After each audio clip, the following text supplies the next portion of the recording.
নমস্কার বন্ধুরা, কেসি কিচেনে সবাইকে স্বাগত। আজ আমি নিয়ে এসেছি একটা লাউ আর কুমড়ো দিয়ে রেসিপি। এইরকম লাউ কুমড়ো মিলিয়ে এই রেসিপি কিন্তু গরম ভাতে খেতে ভীষণ ভালো লাগে। তোমরা তো অনেকে শুধু লাউ কিংবা কুমড়ো বানিয়ে থাকো, একদিন এইভাবে আমার মতো বানিয়ে দেখো, ভীষণ সুস্বাদু লাগে। চলো দেখে নিই কীভাবে বানাচ্ছি। দেখো, কিছুটা কুমড়ো আর কিছুটা লাউ আমি ছোট ছোট করে কেটে রেখে নিয়েছি। প্রথমে অবশ্যই ধুয়ে নিয়েছি। এইদিকে একটা কড়াই চড়িয়ে কিছুটা বড়িকে আমি প্রথমে গরম তেলের মধ্যে ভেজে নেব। লাউ বা কুমড়ো যে কোনো তরকারিতে কিন্তু বড়ি দিলে কিন্তু খেতে খুবই ভালো লাগে। দেখো, বড়িটা আমার ভাজা হয়ে গেছে লাল লাল করে। হয়ে যাবার পর আমি একটা পাত্রের মধ্যে সমস্ত বড়িগুলোকে উঠিয়ে নেব।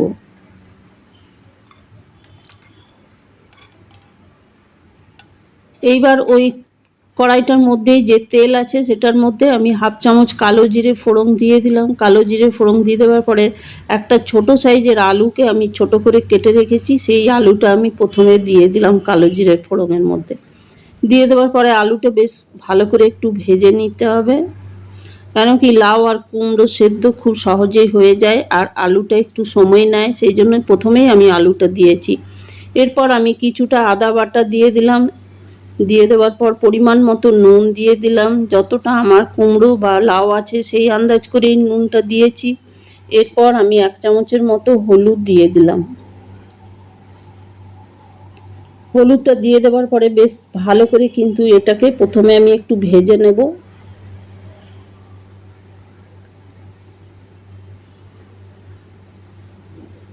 দেখো, আলুটা আমার ভাজা হয়ে গেছে বা কষা হয়ে গেছে। এবার আমি লাউ আর কুমড়ো যেগুলো কেটে রেখেছি সেগুলো আমি দিয়ে দিলাম। দিয়ে দেওয়ার পরে একটুখানি ভালো করে নেড়ে চেড়ে নেব। কুমড়ো বা লাউ এরকম তরকারি কিন্তু গরম ভাত কিংবা রুটি পরোটা সব জিনিসের সাথেই খেতে খুব ভালো লাগে। এবার বাকি যেটুকু আছে সেটাও আমি দিয়ে দিলাম। দিয়ে দেওয়ার পরে আরেকটু বেশ ভালো করে এটাকে ভেজে নেবো বা কষিয়ে নেবো।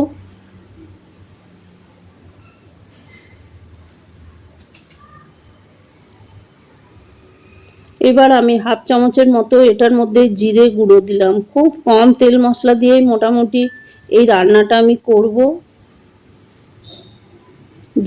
জিরে গুঁড়োটা দিয়ে দেওয়ার পরে বেশ ভালো করে একটু নেড়ে চেড়ে নেব। এবার ওইদিকে আমি কিছুটা ছোলার ডাল ভিজিয়ে রেখেছি প্রায় 2 ঘন্টা আগে, সেই ছোলার ডালটাও আমি দিয়ে দিলাম এটার মধ্যে। ছোলার ডাল দিলে যে কোনো তরকারি লাউ বা কুমড়ো আলাদা করে বানালেও কিন্তু ছোলার ডাল দিলে কিন্তু খেতে ভীষণ ভালো লাগে। এইবার একটা তেজপাতাকে আমি দিয়ে দিলাম 2 টুকরো করে। দিয়ে দেওয়ার পরে দেখো, এটার মধ্যে আমি ঢাকা দিয়ে প্রায় 2 মিনিটের মতো রেখে দেবো লো ফ্লেম করে, কেন কি ছোলার যে জলটা সেটাতে অনেকটা শুকিয়ে গেছে। শুকিয়ে যাওয়ার পরে দেখো কিছুক্ষণ আরও ভালো করে এটাকে আমি কষিয়ে নেবো।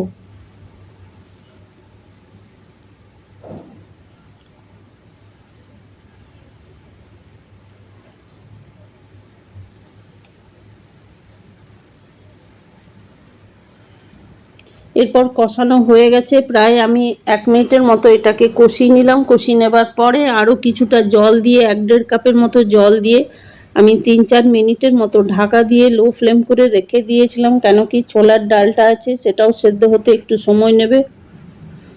এটা আমার সেদ্ধ হয়ে গেছে। হয়ে যাওয়ার পর একটা পাত্রের মধ্যে উঠিয়ে আমি রেখে দিলাম। এটা আমার ক্যামেরাটা অফ হয়ে যাওয়াতে দেখানো হয়নি। তারপরে আমি আবার কড়াইটা ধুয়ে পরিষ্কার করে কিছুটা পাঁচফোড়নকে শুকনো কড়াইয়ের মধ্যে ভেজে নেব। ভেজে নিয়ে দেখো ওইদিকে আমি উঠিয়ে নিলাম। উঠিয়ে আমি গুঁড়ো করে রেখে দিলাম। গুঁড়ো করে রেখে দেওয়ার পর আবার আমি ওই কড়াইটা চড়িয়ে দিলাম। তার মধ্যে আমি কিছুটা সর্ষের তেল আবার দিয়ে দিলাম 1 চামচের মতো। তেলটা গরম হওয়া পর্যন্ত একটু অপেক্ষা করব। তারপরে দেখো তেলটা গরম হয়ে গেছে। এবার আমি হাফ চামচের মতো গোটা জিরে ফোড়ন দিয়ে দিলাম। তার সাথে একটা শুকনো লঙ্কাকে 2 টুকরো করে দিয়ে দিলাম। আর কিছুটা একটা টমেটো, ছোট সাইজের টমেটোকে ছোট ছোট করে কেটে রেখেছি। আর 4-5টা কাঁচা লঙ্কাকেও ছোট করে কেটে রেখেছি। এবার এইগুলোকে একটুখানি বেশ ভালো করে সময় নিয়ে ভেজে নেব। এটা ভীষণই পাকা টমেটো, খুব সহজেই এটা গলে যাবে। ভাজা হয়ে যাওয়ার পরে ওইদিকে যে লাউ কুমড়োর তরকারিটা আমি উঠিয়ে রেখেছি, সেই তরকারিটা এটার মধ্যে আমি ছোঁক দিয়ে দিলাম। তার সাথে বাটিটা ধুয়েও একটু জল দিয়ে দিলাম। এরপরে আমি ওইদিকে যে বড়িগুলো ভেজে তুলে রেখেছি সেই বড়িগুলো আমি দিয়ে দিলাম। বড়িগুলো ভীষণই হালকা, সেই জন্য নামাবার কিছু আগেই বড়িগুলো দিতে হবে, না হলে কিন্তু এটা পুরোটাই মানে বড়ির কোনো বোঝাও যাবে না যে বড়ি দিয়েছি বলে। ভীষণই হালকা, এটা বাড়িতে দেওয়া বড়ি। এবার বড়িটা দিয়ে দেখো কিছুক্ষণ একটু নেড়ে চেড়ে নিলাম, ঢাকা না দিয়েই হালকা করে ফুটিয়ে নিলাম। এবারে নামাবার ঠিক আগে ওইদিকে যে পাঁচফোড়নটা রোস্ট করে গুঁড়ো করে রেখেছি সেইটা আমি ছড়িয়ে দিলাম। এইরকম পাঁচফোড়ন দিয়ে যে কোনো কুমড়োর তরকারি বা লাউয়ের তরকারি খেতে অসম্ভব ভালো লাগে। এই ভাজা মশলাটা বা ভাজা গুঁড়োটা দিয়ে দেওয়ার পরে একটুখানি বেশ ভালো করে নেড়ে চেড়ে নেব।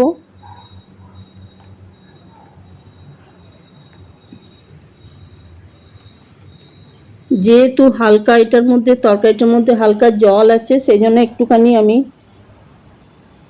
জলটা শুকিয়ে নেওয়া পর্যন্ত একটু অপেক্ষা করব।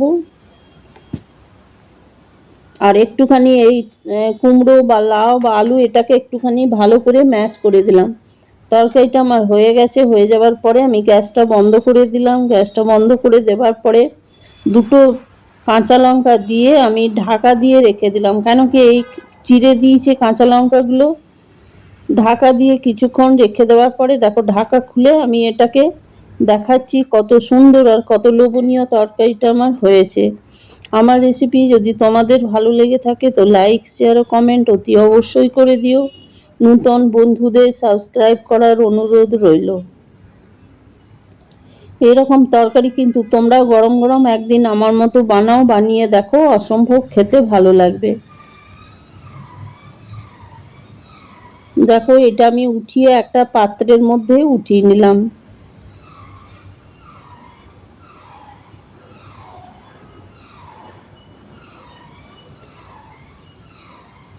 তোমরা সকলে ভালো থেকো, সুস্থ থেকো। ফিরে আসছি পরের কোনো রেসিপি নিয়ে। ধন্যবাদ।